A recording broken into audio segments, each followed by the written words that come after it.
DSC preparation కి మిగిలిన తక్కువ సమయాన్ని డిఎస్సి 2024 యాప్ లేదా DSC2024.com తో జాబ్ ని సాధించండి. నమస్తే, వెల్కమ్ టు సుమన్ టీవీ. నేను మీ జర్నలిస్ట్ వలి. ఆంధ్రప్రదేశ్ డిప్యూటీ సీఎం పవన్ కళ్యాణ్ గారు డీజీపీకి సిఎస్కి ఒక లేఖ రాశారు. ఆ లేఖలో ఏముందంటే, ఆంధ్రప్రదేశ్లో ఉగ్ర మూలాలకు సంబంధించినటువంటి సమాచారం వస్తోంది. దేశ భద్రతకు ముప్పు వాటిల్లే అవకాశం ఉంది. ఎటువైపు నుంచైనా దాడులు చేసే అవకాశం ఉంది. ప్రస్తుతం దేశంలో కొంత ఉద్రిక్తపరమైనటువంటి పరిస్థితులు ఉన్నాయి కాబట్టి ప్రతి క్షణం మనం అప్రమత్తంగా ఉండాలి. దేశ ప్రజల భద్రతకు మనం అత్యంత ప్రాధాన్యం ఇవ్వాలి. ముఖ్యంగా సీ పోర్ట్స్ కావచ్చు, తర్వాత రైల్వే స్టేషన్లు కావచ్చు, బస్ స్టేషన్లు కావచ్చు, ఎయిర్పోర్ట్స్ కావచ్చు, క్షుణ్ణంగా పరిశీలించాలి. భద్రతకు మనం అత్యధిక ప్రాధాన్యత ఇవ్వాలి.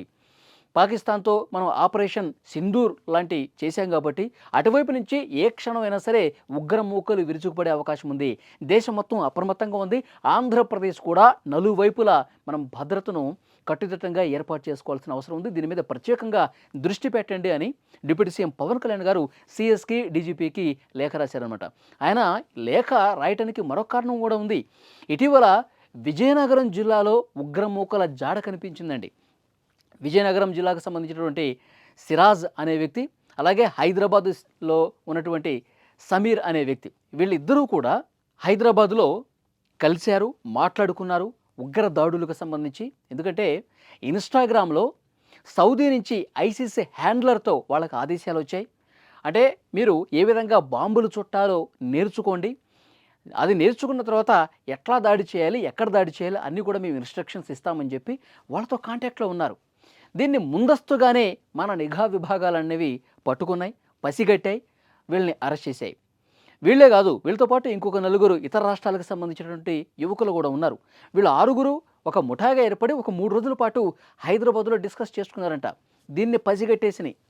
సో డెఫినెట్గా ఉగ్ర మూకలు జడలు విప్పే అవకాశం ఉంది. దేశ విదేశాల నుంచి వాళ్ళని వశపరుచుకొని మన దేశంలో ఉన్నటువంటి సానుభూతి పరులు ఎవరైనా ఉన్నారా, స్లీపర్ సెల్స్ ఎవరైనా ఉన్నారా, మనం ఆదేశాలు ఇస్తే వాటిని పాటించేటువంటి ఉగ్రవాదులకి సాయం చేసేటువంటి వ్యక్తులు ఎవరైనా ఉన్నారని చెప్పి పిక్ చేసుకుంటున్నాయి ఈ ఉగ్రవాద సంస్థలన్నీ కూడా. సో సౌదీ నుంచి ఆదేశాలు రావడంతో వాటికి వీళ్ళు వంత పాడుతూ వాళ్ళు చెప్పినట్టుగా మేము చేస్తామని చెప్పి వాళ్ళ వలలో పూర్తిగా చిక్కుకుపోయి ఈ విధంగా దాడులకి చేసేటువంటి ప్రయత్నం జరుగుతూ ఉంది.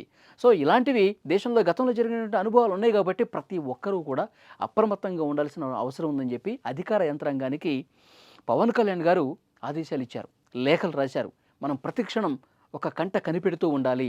రాష్ట్రంలో ఏం జరుగుతుంది, ఏ మూల ఎటు నుంచైనా సరే పాకిస్తాన్ నుంచి ఉగ్రవాదులు దాడి చేసే అవకాశం ఉంది కాబట్టి ఇప్పుడు దేశం మొత్తం అలర్ట్ ఉంది.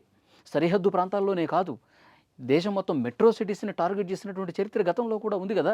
హైదరాబాద్లో దిల్సుఖ్ నగర్లో కావచ్చు, తర్వాత కోటిలో గోకుల్ చాట్ బండర్ కావచ్చు, లుంబిని పార్క్ దగ్గర కావచ్చు, దిల్సుఖ్ నగర్లో కావచ్చు. సో ఇలాంటి దాడులు జరిగినాయి. ముంబై అటాక్ మనం చూసాం, గుజరాత్లో జరిగినాయి. సో ఇలాంటివి మళ్ళీ విరుచుకుపడే అవకాశం ఉంది కాబట్టి ప్రస్తుతం ఉద్రిక్తతల సమయం నడుస్తుంది కాబట్టి డెఫినెట్గా అధికార యంత్రాంగం అనేది కాపు కాసుకొని చాలా జాగ్రత్తగా దృష్టి పెట్టి నడుచుకోవాల్సినటువంటి సందర్భం ఇదే అని చెప్పి పవన్ కళ్యాణ్ గారు అలర్ట్ జారీ చేశారు. Thank you very much.